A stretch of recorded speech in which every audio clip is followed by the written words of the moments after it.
Okay. CIA KBL new registration po ng mga members.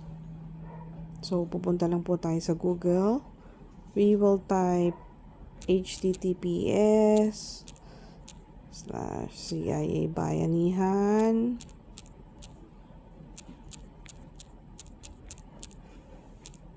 Yung ating link po.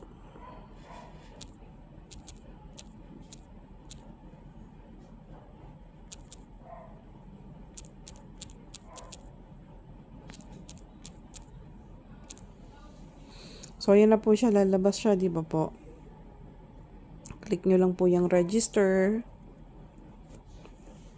Yung new system. Yan po ang makikita. Paalaala po. I-prepare nyo na po sa inyong phone gallery yung inyong